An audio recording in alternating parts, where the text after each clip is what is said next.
আজকে যে জনসভা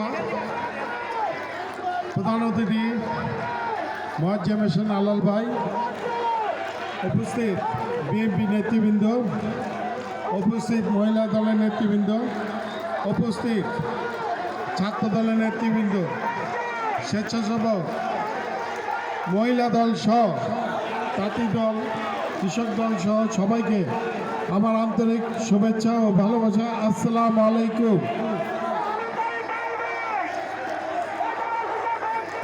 বর্তমানে বলতে চাচ্ছি, শুনেন, একটু মনোযোগ দেন।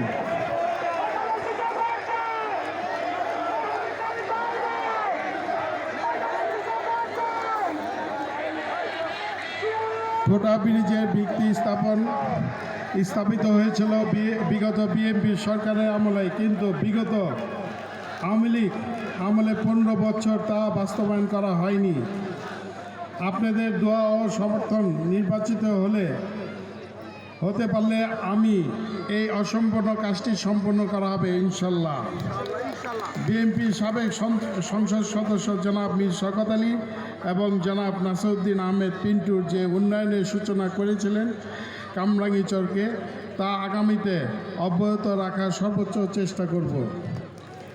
গ্যাস এখন জাতীয় সমস্যা। বিএনপি জাতীয়ভাবে এই সমস্যা সমাধানের পরিকল্পনা করছেন, যাতে শুধুমাত্র ঢাকা 7 নয়, দেশের সর্বখানে এই সমস্যার সমাধান করা যায় ইনশাল্লাহ। সর্বোচ্চ প্রচেষ্টা করা হবে এই গ্যাস সমস্যা সমাধানের। আমি যদি নির্বাচিত হই বা হতে পারি, আমার সরকার যদি গঠন করতে পারি, তাহলে 31 শয্যা হাসপাতালটি 100 শয্যা উন্নীত করা হবে। সিটি কর্পোরেশনের মধ্যে কামরাঙ্গীরচরকে অন্তর্ভুক্ত করার পর তাকে ট্যাক্স প্রদান করেছে এই এলাকার বাসিন্দারা, কিন্তু তারা নাগরিক সেবা পাচ্ছে না। ঠিক মতন পয় নিষ্কাশন সহ সকল নাগরিক সুবিধা নিশ্চিত করতে সর্বোচ্চ চেষ্টা করব। বিএনপির সকল পর্যায়ের নেতাকর্মীদের প্রতি আমার অনুরোধ, চাঁদাবাজ, মাদক ব্যবসা প্রতিরোধ এবং ব্যবসায়ী নিরাপত্তা পাশে থাকবে। চাঁদাবাজ ও মাদকের আস্তানা এই কামরাঙ্গীরচরে হতে দিব না ইনশাল্লাহ।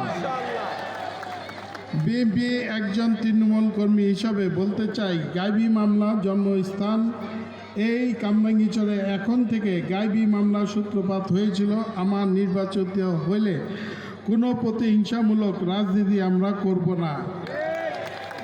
আমি মা বোনদেরকে বলে যাই একটাই কথা, আমার ধানের শীষ প্রতীক 12 তারিখ আপনারা আমাকে নির্বাচিত করবেন। আপনাদের পবিত্র ভোটটা দিয়ে আমি যেন পবিত্র সংসদে যেতে পারি, আপনাদের কথা বলতে পারি।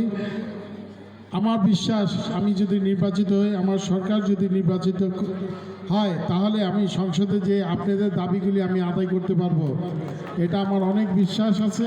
কারণ আমাদের জনাব তারেক রহমান আমাদেরকে সেই ওয়াদা দিয়ে পাঠিয়েছে এখানে নির্বাচন করার জন্য, আপনাদের পাশে থাকার জন্য, আপনাদেরকে খেদমত করার জন্য।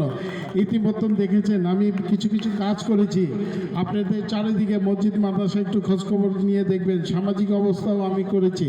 আমি ডিপ টিউবওয়েল বসিয়েছি সুইপার কলোনিতে, 4,500 লোক পানি খেতে পারতেন, সে ব্যবস্থা করেছি। বিভিন্ন জায়গা সামাজিক প্রোগ্রামগুলিতে আমার সহযোগিতা ছিল। ইনশাল্লাহ সামনেও থাকবে। আপনাদেরকে কথা দিয়ে যাচ্ছি, আমি যদি নির্বাচিত হই 100 দিনের কর্মসূচিতে আমার গ্যাসের সমস্যা কিভাবে সমাধান করা যায় সেই চেষ্টা ইনশাল্লাহ আমি করব। আমার চেয়ে ভালো বক্তা আলাল ভাই আছেন, ওনাকে একটু আমি ফ্লোর দিব ভালো, উনি সুন্দর করে সব কিছু বুঝিয়ে দেবেন। আমাকে 12 তারিখ সারাদিন ভোট দেবেন ধানের শীষে, এই বলে আমার বক্তব্য শেষ করছি। আল্লাহ হাফেজ। আসসালামু আলাইকুম।